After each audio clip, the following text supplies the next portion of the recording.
term. Given the triumphant academic setting here, an obvious question is how much of this work of adjusting our default setting involves actual knowledge or intellect. This question gets very tricky. Probably the most dangerous thing about an academic education, at least in my own case, is that it enables my tendency to over-intellectualize stuff, to get lost in abstract arguments inside my head instead of simply paying attention to what's going on right in front of me. Paying attention to what is going on inside me.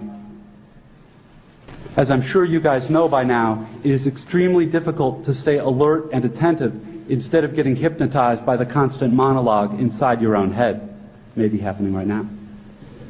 20 years after my own graduation, I have come gradually to understand that the liberal arts cliche about teaching you how to think is actually shorthand for a much deeper, more serious idea. Learning how to think really means learning how to exercise some control over how and what you think. It means being conscious and aware enough to choose what you pay attention to and to choose how you construct meaning from experience. Because if you cannot exercise this kind of choice in adult life, you will be totally hosed. Think of the old cliche about, quote, the mind being an excellent servant but a terrible master. This, like many cliches, so lame and unexciting on the surface, actually expresses a great and terrible truth. It is not the least bit coincidental that adults who commit suicide with firearms almost always shoot themselves in the head. They shoot the terrible master. And the truth is that most of these suicides are actually dead long before they pull the trigger. And I submit that this is what the real, no bullshit value of your liberal arts education is supposed to be about. How to keep from going through your comfortable, prosperous, respectable adult life dead, unconscious, a slave to your head and to your natural default setting of being uniquely, completely, imperially alone, day in and day out. That may sound like hyperbole or abstract nonsense.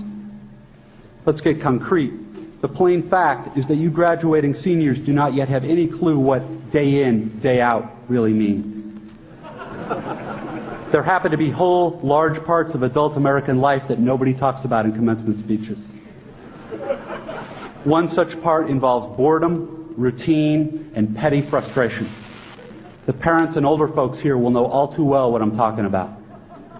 By way of example, let's say it's an average adult day, and you get up in the morning, go to your challenging white-collar college graduate job, and you work hard for 8 or 10 hours, and at the end of the day you're tired and somewhat stressed, and all you want is to go home and have a good supper and maybe unwind for an hour and then hit the sack early, because of course you have to get up the next day and do it all again. But then you remember there's no food at home. You haven't had time to shop this week because of your challenging job. And so now, after work, you have to get in your car and drive to the supermarket. It's the end of a work day, and the traffic is apt to be very bad. So getting to the store takes way longer than it should. And when you finally get there, the supermarket is very crowded, because of course it's the time of day when all the other people with jobs also try to squeeze in some grocery shopping. And the store is hideously fluorescently lit and infused with soul-killing Muzak or corporate pop. And it's pretty much the last place you want to be. But you can't just get in and quickly out. You have to wander all over the huge, overlit store's confusing aisles to find the stuff you want.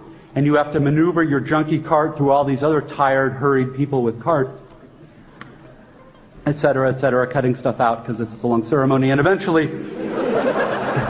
you get all your supper supplies, except now it turns out there aren't enough checkout lanes open, even though it's the end of the day rush. So the checkout line is incredibly long, which is stupid and infuriating.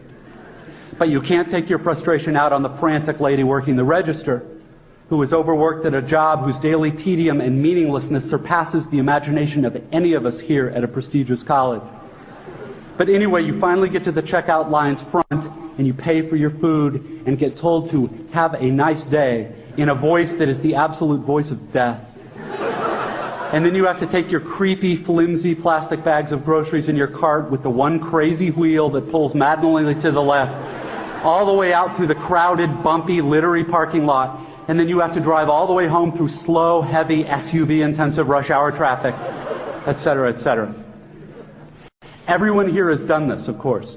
But it hasn't yet been part of you graduates' actual life routine, day after week, after month, after year. But it will be. And many more dreary, annoying, seemingly meaningless routines besides. But that is not the point. The point is that petty, frustrating crap like this is exactly where the work of choosing is going to come in. Because the traffic jams and crowded aisles and long checkout lines give me time to think. And if I don't make a conscious decision about how to think and what to pay attention to, I'm going to be pissed and miserable every time I have to shop. Because my natural default setting is the certainty that situations like this are really all about me. About my hungriness and my fatigue and my desire to just get home. And it's going to seem for all the world like everybody else is just in my way. And who are all these people in my way? And look at how repulsive most of them are, and how stupid and cow-like and dead-eyed and non-human they seem in the checkout line. Or at how annoying and rude it is that people are talking loudly on cell phones in the middle of the line. And look at how deeply, personally unfair this is. Or, of course, if I'm in a more socially conscious liberal arts form of my default setting, I can spend time in the end-of-the-day traffic being disgusted about all the huge, stupid, lane-blocking SUVs and Hummers and V12 pickup trucks burning their wasteful, selfish 40-gallon tanks of gas. And I can dwell on the fact that the patriotic or religious bumper stickers always seem to be on the biggest, most disgustingly selfish vehicles, driven by the ugliest,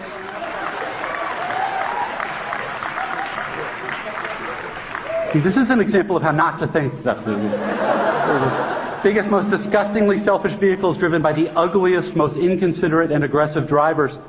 And I can think about how our children's children will despise us for wasting all the future's fuel and probably screwing up the climate, and how spoiled and stupid and selfish and disgusting we all are, and how modern consumer society just sucks, and so on and so forth. You get the idea. If I choose to think this way in the store and on the freeway, fine. Lots of us do. Except thinking this way tends to be so easy and automatic that it doesn't have to be a choice. It is my natural default setting. It's the automatic way that I experience the boring, frustrating, crowded parts of adult life when I'm operating on the automatic, unconscious belief that I am the center of the world and that my immediate needs and feelings are what should determine the world's priorities. The thing is that, of course, there are totally different ways to think about these kinds of situations. In this traffic, all these vehicles stuck and idling in my way, it's not impossible that some of these people in SUVs have been in horrible auto accidents in the past and now find driving so terrifying that their therapist has all but ordered them to get a huge, heavy SUV so they can feel safe enough to drive. Or that the Hummer that just cut me off is maybe being driven by a father whose little child is hurt or sick in the seat next to him, and he's trying to get this kid to the hospital, and he's in a way bigger, more legitimate hurry than I am. It is actually I who am in his way. Or I can choose to force myself to consider the likelihood that everyone else in the supermarket's checkout line is just as bored and frustrated as I am, and that some of these people probably have much harder, more tedious or painful lives than I do. Again, please don't think I'm giving you moral advice, or that I'm saying you're supposed to think this way, or that anyone expects you to just automatically do it, because it's hard. It takes will and effort. And if you are like me, some days you won't be able to do it, or you just flat out won't want to. But most days, if you're aware enough to give yourself a choice, you can choose to look differently at this fat, dead-eyed, over-made-up lady who just screamed at her kid in the checkout line. Maybe she's not usually like this. Maybe she's been up 3 straight nights holding the hand of her husband who's dying of bone cancer. Or maybe this very lady is the low-wage clerk at the motor vehicles department who just yesterday helped your spouse resolve a horrific, infuriating red tape problem through some small act of bureaucratic kindness. Of course, none of this is likely, but it's also not impossible. It just depends what you want to consider. If you're automatically sure that you know what reality is and who and what is really important, if you want to operate on your default setting, then you, like me, probably won't consider possibilities that aren't annoying and miserable. But if you've really learned how to think, how to pay attention, then you will know you have other options. It will actually be within your power to experience a crowded, hot, slow, consumer hell type situation as not only meaningful, but sacred, on fire with the same force that lit the stars. Love, fellowship, the mystical oneness of all things deep down.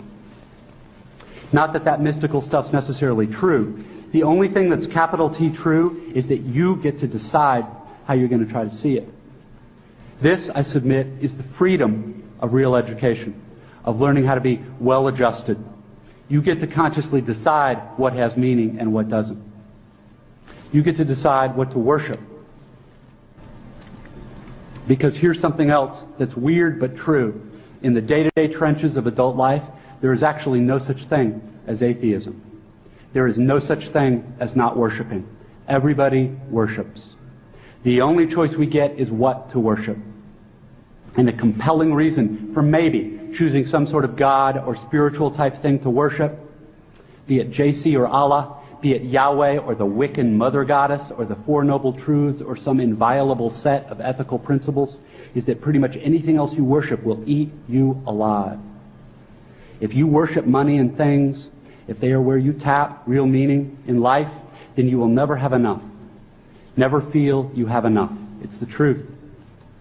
Worship your own body and beauty and sexual allure, and you will always feel ugly. And when time and age start showing, you will die a million deaths before they finally plant you. On one level, we all know this stuff already. It's been codified as myths, proverbs, cliches, epigrams, parables, the skeleton of every great story. The whole trick is keeping the truth up front in daily consciousness. Worship power, you will end up feeling weak and afraid, and you will need ever more power over others to numb you to your own fear. Worship your intellect, being seen as smart, you will end up feeling stupid, a fraud, always on the verge of being found out. Look, the insidious thing about these forms of worship is not that they're evil or sinful. It is that they are unconscious. They are default settings. They're the kind of worship you just gradually slip into, day after day, getting more and more selective about what you see and how you measure value without ever being fully aware that that's what you're doing. And the so-called real world will not discourage you from operating on your default settings, because the so-called real world of men and money and power hums merrily along on the fuel of fear and anger and frustration and craving and the worship of self. Our own present culture has harnessed these forces in ways that have yielded extraordinary wealth and comfort and personal freedom. The freedom all to be lords of our own tiny skull-sized kingdoms, alone at the center of all creation. This kind of freedom has much to recommend it. But of course there are all different kinds of freedom, and the kind that is most precious you will not hear much talked about much in the great outside world of wanting and achieving and displaying. The really important kind of freedom involves attention and awareness and discipline and being able truly to care about other people and to sacrifice for them over and over in myriad petty little unsexy ways every day. That is real freedom. That is being educated and understanding how to think. The alternative is unconsciousness, the default setting, the rat race, the constant gnawing sense of having had and lost some infinite thing. I know that this stuff probably doesn't sound fun and breezy or grandly inspirational the way a commencement speech is supposed to sound. What it is, as far as I can see, is the capital T truth with a whole lot of rhetorical niceties stripped away. You are, of course, free to think of it whatever you wish. But please don't just dismiss it as some finger-wagging Dr. Laura sermon. None of this stuff is really about morality or religion or dogma or big fancy questions of life after death. The capital T truth is about life before death.